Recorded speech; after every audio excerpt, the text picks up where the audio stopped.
It's good to see you guys. The film was humbling and instructive and frustrating and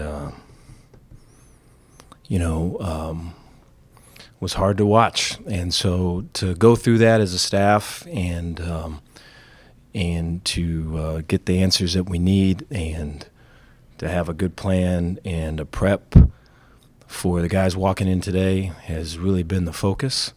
And so excited to be around the team today. You know, they've had their workout sessions this morning. They're going on now, and the energy in there has been good. And so we're going to have to build everything back up. We've got a great opponent on Saturday, a team that I really respect and a coach that I really respect, and it's going to be a challenge for us coming off this latest loss to play our best, because it's going to take our best to beat a really good TCU team. So with that, take any questions you guys have. Dave, with bowl eligibility off the table, do you worry at all about guys kind of like checking out and maybe not being as motivated? No, I appreciate that. I worry about that all the way through, and so to this point, we haven't had that. I haven't felt that. I've not seen anything that's resembled that, and so a lot of our talk with as a staff is to stay together, stay connected, and we have to be able to see the goals of our players with this game and these remaining two games, and their motivations. I'm sure they're being recruited. I'm sure our guys that have a chance to move on are thinking about that, right? I'm sure all of those things are invading this space, and so we have to bring it back here to this team, to this moment, to this opportunity, and I think that's just a natural thing when you're not having success, and so we have to be purposeful and intentional about going there. And to this point, our staff has done that, and we'll have to continue. I think it's probably a greater challenge now. Dave, with how this season has gone, and you even mentioned the storm around your name last week when you and I spoke, do you feel like these next 2 weeks for you is like an interview process, or that this is you coaching for your job? No, I appreciate that. I think the whole thing is that, I think it's always that. I think that's I don't, my aim is to answer your question, but I really feel, to pull all the way back, I think it's always that. I think it's, you have to win. There's too much money in all of this to not win, and we haven't won, and I think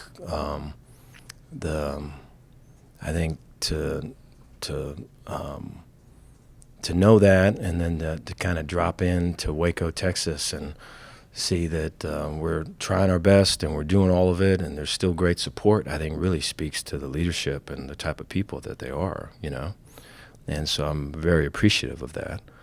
But I fully know that we have to win, and we needed to win a couple weeks ago too. So we're trying our best to do that. Dave, how hard has it been on you personally, just going through this and this stretch, I guess? No, I appreciate that. It's, I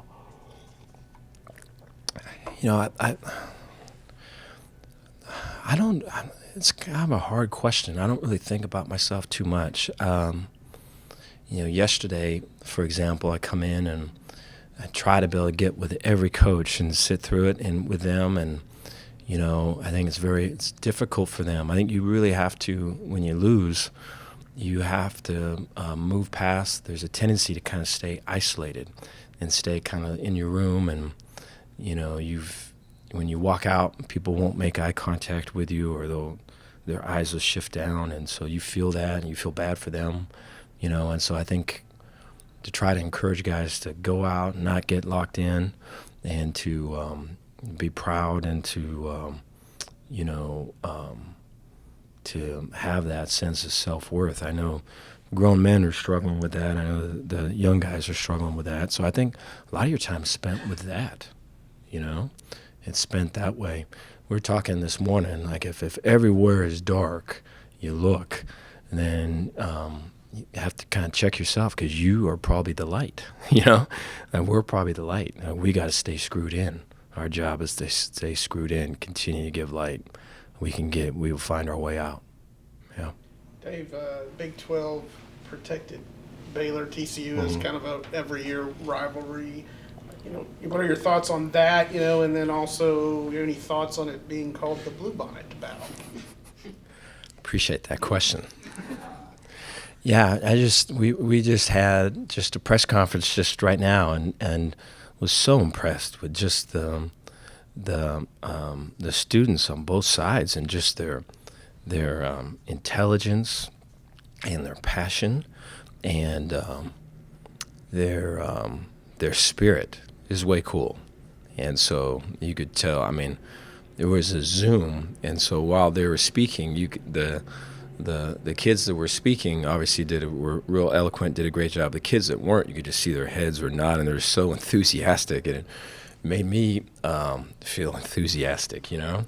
And so I just think it's cool to be a part of something that means so much to so many people.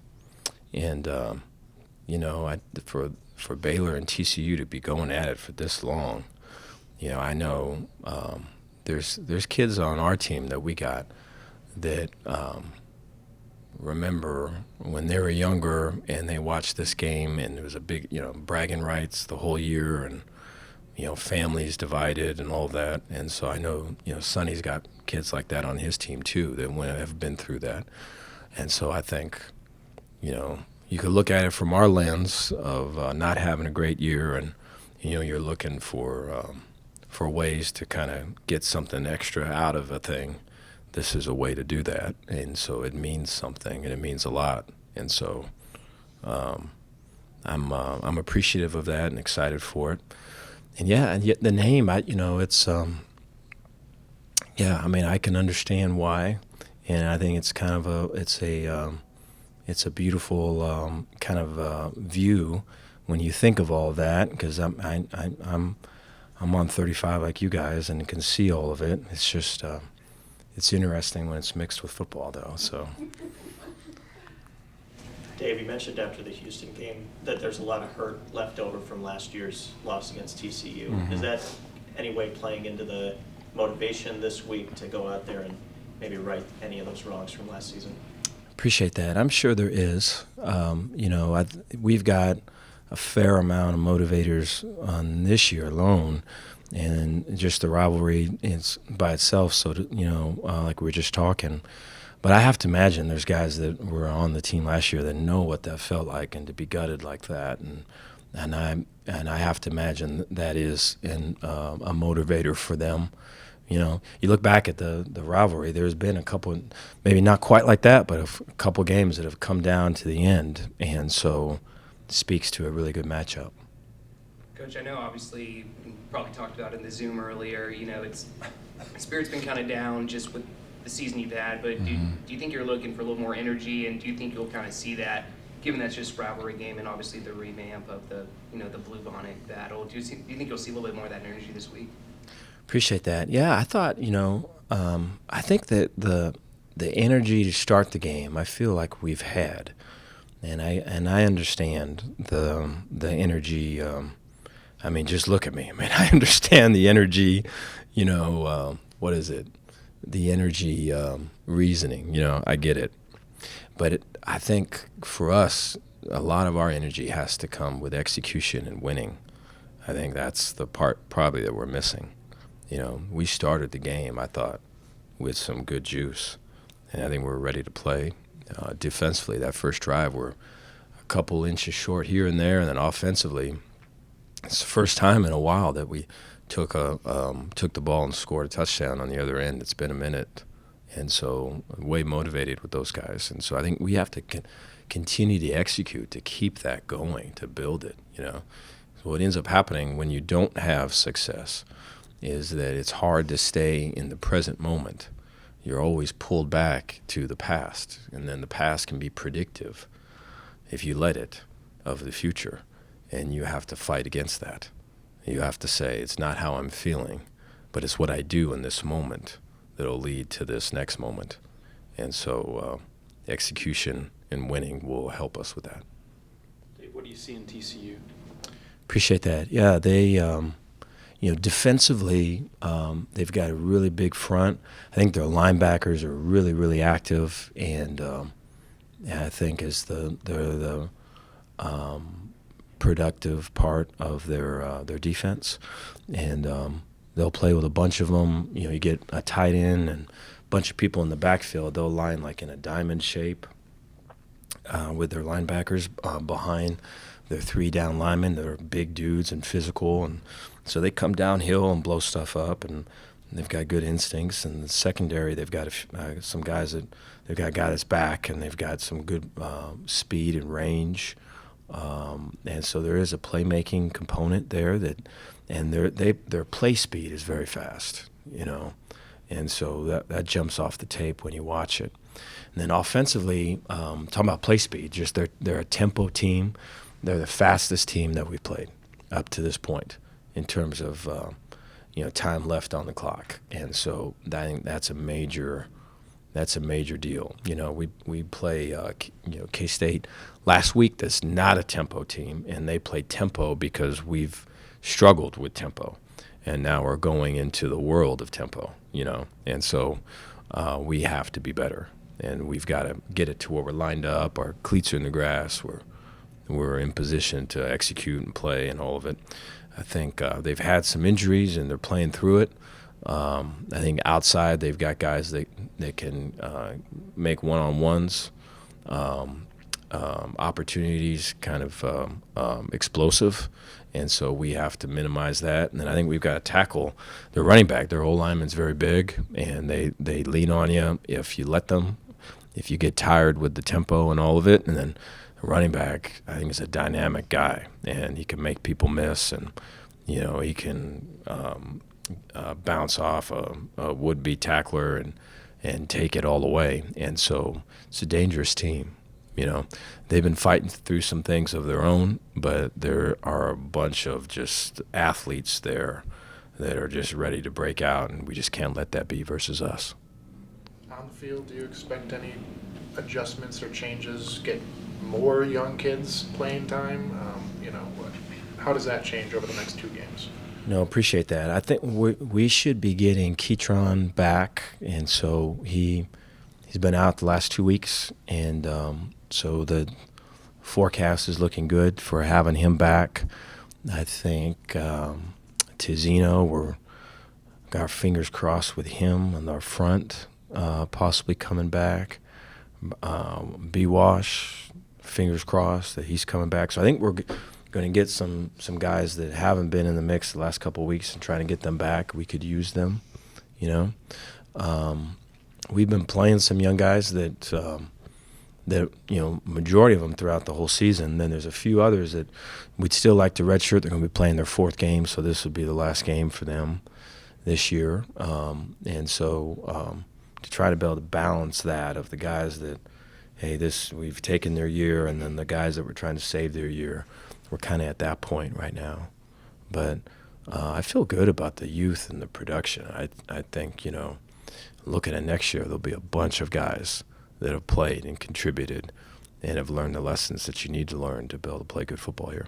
That group, how has Colton Price done at center since you moved him into the lineup? No, appreciate that. Yeah, Colton has, when he first moved in, it was like he had never left, like he's been there the whole time. I think this last game was probably the most challenging, in terms of just execution for him. I think he struggled some this game. So this, TCU will be an opportunity to bounce back, so to speak. But I think prior to that, there is a love of football, and there is a love of his brothers, and just I guess passion is how I would see it.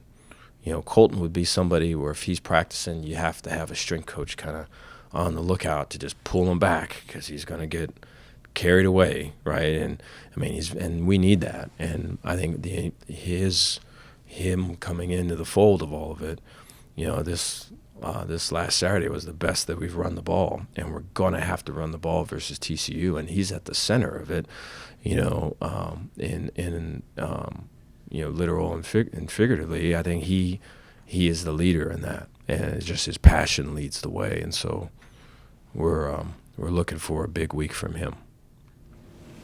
Dave, given the recent coaching carousel with Jimbo Fisher, various programs like USC, Penn State, it's something that happens every year. Does that have any effect on you and your coaching staff, just in kind of the reality of the state of the sport? No, I appreciate that. I think it's. I've been. It's about 2 weeks ago. You start seeing Christmas commercials. Probably longer than that, maybe 3 weeks ago, and so it's just that. Whenever you see like the Christmas, where it's the car with the ribbon on it, like, okay, someone's about to get fired. This is the signal that firings are coming next.